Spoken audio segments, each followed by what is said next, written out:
Hello everyone, it's Ryan Archer, West Ham Fan TV. It's the day after the night before. Last night, West Ham suffered a 2-1 home defeat to high-flying Chelsea.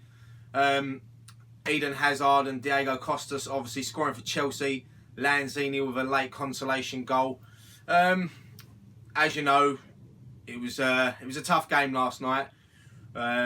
We was on top for the first 15-20 minutes, but you know, in this league, if you don't take chances, you get punished, and that's what Chelsea did to us. So I'm just going to go through West Ham's player ratings for last night. So let's start off in goal. Darren Randolph. For me, not at fault for the 2 goals. Could he have done better?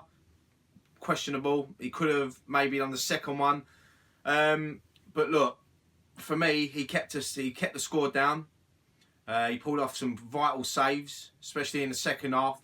So for me, based on last night's performance, Darren Randolph gets a 6 out of 10 from me. Next, we're going to move into the right back position. Once again, Chet Kiate filled in at right back. Wasn't his greatest performance last night. Going forward, yeah, he's a threat, as we know. He likes to run with the ball, take people on. That is why he needs to go back into midfield. But at the moment, he's playing right back. Last night, Eden Hazard had the better of him for most of the night. Not Cech's fault, you know, but my ratings for Cech, I'm going to give him a 5 out of 10. Moving on now to the centre-back, Jose Font. Not his greatest performance for West Ham so far. Got caught out of position a few times, give the ball away, didn't look comfortable on the ball. You know, Costa kept pulling it away from him.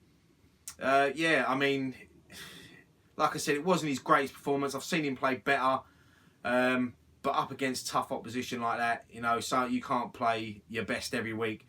So, look, Jose Font, based on last night's performance, I'm going to give you a 4 out of 10. Moving on to his centre-back partner, Winston Reid. Once again, probably the worst performance I've seen of Reid this season. Just like Font, he kept pulling out of position, didn't look comfortable on the ball. He was losing important headers. Yeah, I mean, like I said, it wasn't his greatest performance. Was he worse than Font? No. Was he better than Font? Probably not. So I'm going to give Winston Reid also a 4 out of 10. Moving on now to left back, Aaron Creswell. I thought he had an alright game last night, going forward. Defended well, winning tackles. Lost a couple of challenges as well, but I like the way he operates down that left wing. You know, he was putting in some decent balls for Carroll. Also linking up well with Lanzini and Snodgrass. So based on last night's performance, I'm going to give Aaron Creswell a 6 out of 10. Now we move on to the most important part of the pitch, midfield. This is where this game was going to be won or lost last night, and unfortunately, we didn't win hardly any battles in there last night, and that's why we lost. So let's start with Pedro Obiang. I thought he played well. First half, he got knocked off the ball quite a lot. Still winning some tackles, playing some good balls through. Second half, a lot better. He was a lot more solid, getting into more tackles, got into the game more as it went on. So with Pedro Obiang, I'm going to give him a 6 out of 10. Now moving on to his centre midfield partner, Mark Noble, captain. Got a lot of stick last night from the fans, especially the ones sitting around me. I mean, even one time Obiang lost the ball and they blamed Noble. That's how used now they are to blaming Noble for things. You know, he played a part in Chelsea's first goal. Wasn't his greatest performance last night, but I still think second half, just like Obiang, he got a bit better. He won a lot of tackles as well. I think he actually got more interceptions than Kante last night. And he had a better pass rate as well. So, you know, it wasn't his best game, wasn't his worst game, but out of the two, I think Obiang just shone a little bit more. So I'm going to give Mark Noble a 5 out of 10. Now moving on to Sofiane Feghouli. bit like Watford, really. He looked threatening in the first 10, 15 minutes. Then he dies out the game. Then he gets back into it. Yeah, I mean, it wasn't a great performance from Feghouli. I was expecting a bit more of him last night, especially with Antonio being out. I thought it was a real chance for him to shine and produce some quality crosses that we know he can do. But over the last few weeks, he hasn't been doing it. So yeah, I mean, he was also subbed off later on in the game. So yeah, I mean, I'm going to give Feghouli 5 out of 10 for last night. Now moving across to the left, Robert Snodgrass. Once again, probably, I think he was actually worse than what he was against Watford. He looked lively in the beginning, just like Feghouli, sort of faded out more in the middle of the game. Second half, looked like he wanted to take people on. He put in a couple of good balls, couple of corners he took, didn't even beat the first man. So, yeah, not his greatest performance, but look, there's a good player there, we know that. Let's just hope over the next few weeks, especially in the upcoming games, that he improves a lot more and he does what we signed him for. Score goals, put balls in as well. So, based on last night's performance, same as Feghouli, I'm going to give Robert Snodgrass a 5 out of 10. Now moving on to Manuel Lanzini. For me, he's the only man on the pitch, especially in that midfield, that looks like he wants to take players on. As much as we wanted Payet to go, didn't want him, we are missing them sort of players. And Lanzini now is the man who has to step up to create things.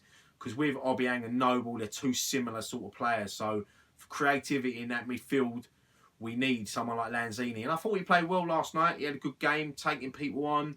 You know, he had a couple of free kicks that one, I think, hit the wall. You know, he put some good balls in for Carroll, played some nice through balls. He got himself a goal in the end. I think that's 8 in 12 London derbies now. I think that's his 50th appearance, Premier League appearance for West Ham as well. So he's starting to come of age now. You know, since Payet's gone, he's stepped up. And yeah, I mean, based on last night's performance and getting himself a goal, I'm going to give Lanzini a 7 out of 10. Now moving on to up front, the big man Andy Carroll back after a little layoff. Done well to get through the 90 minutes. There was a couple of times he went down and the old crowd was like, oh my God, he's out again, he's injured. He lost a few headers last night, which is rare, but up against Cahill and David Luiz, who I thought were both outstanding for Chelsea last night, especially Luiz. You know, he's better player now than when they first signed him. You know, they dealt with Andy Carroll well. They knew they was watching his runs, they was marking him, they kept him out of the game really. He had a couple of chances, header from about edge of the box, he had a couple of strikes at goal. Not his best performance, but look, we need to save Big Andy for these games coming up against Bournemouth and Leicester. They're massive games for us now. We need to get 6 points out of them 2 games, minimum of 4 I'd say. But look, based on that last night's performance, I'm going to give Andy Carroll a 6 out of 10. Substitutes that come on, Andre Ayew come on for Feghouli in the 64th minute.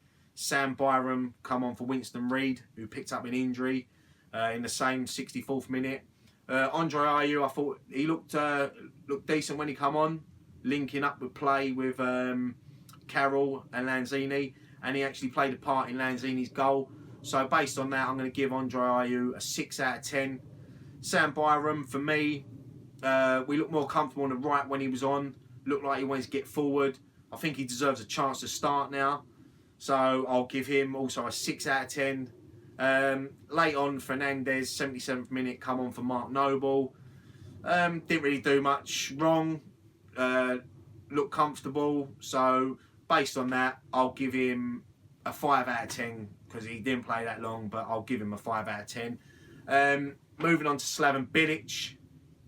Did he get the first team right? For me, no. I would have put Byram in at right back, dropped Mark Noble, put Cech in now, and I would have also started Ayew over Feghouli. But look, I'm not the manager. Thought he left the substitutes a bit late. I think he could have done the Ayew one a bit sooner, maybe half time. We've all said about has he got a plan B? At the moment, it doesn't look like he has.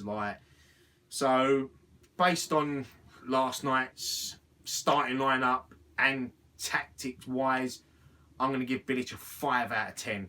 So look, it was a defeat last night. We've got to bounce back now. Big game against Bournemouth on Saturday.